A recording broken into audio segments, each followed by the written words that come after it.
Disgusting, Inktober Day 11.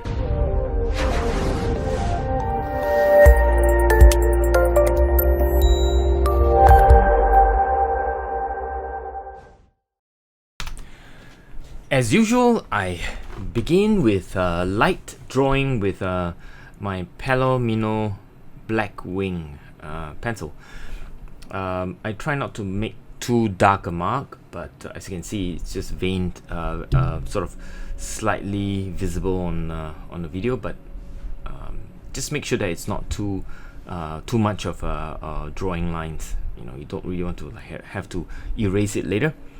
So just keep it simple, broad shape, and focus on the key lines that help you to put your colors. Remember that the pencil lines just to help you remember where to put what, and not really to be too visible in that sense. Alright, so I think we're almost done with the drawing.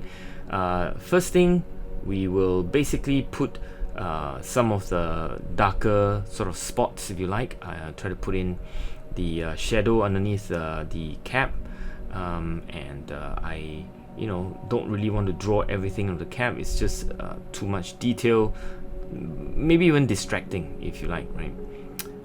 I go in very dark on the sort of the shirt or the blouse, basically going in with very dark permanent alizarin crimson and French ultramarine. I dropped some of those on the very light new gamboge washed,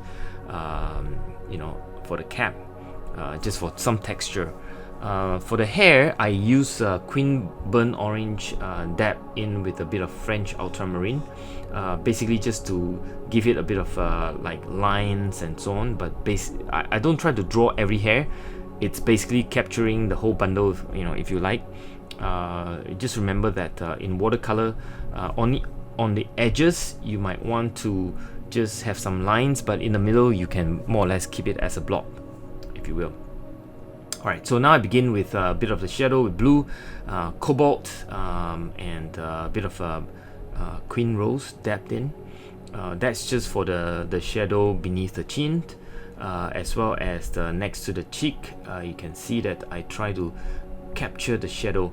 The idea here is to capture the shadow first and then use lighter washes progressively. Oftentimes in watercolor, what happens is that you go in very, very light, but you may have gone in a bit more darker than you need, and then as you progress to the darker version of watercolor layers, you end up putting very, very dark, and it becomes sort of a mess at the end.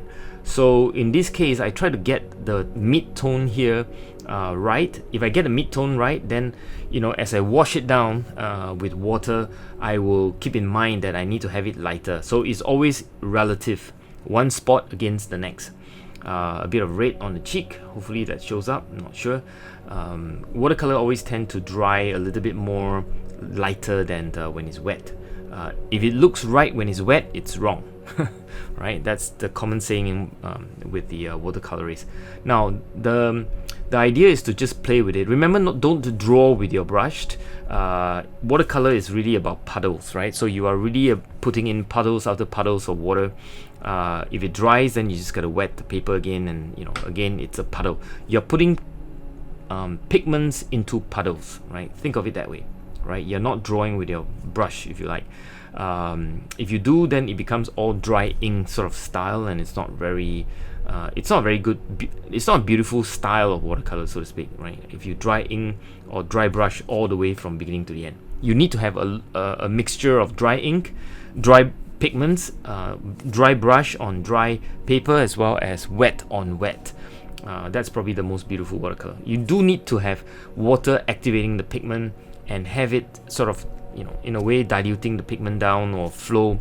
The natural flow of the water itself is what makes watercolor so beautiful and precious, right? As you can see, the disgusting face starts to appear.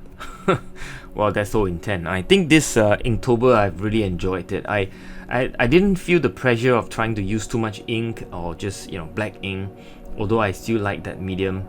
But watercolor is, again, it's a wash, so allows you a lot of freedom to experiment and play with, and make mistakes and clean up even.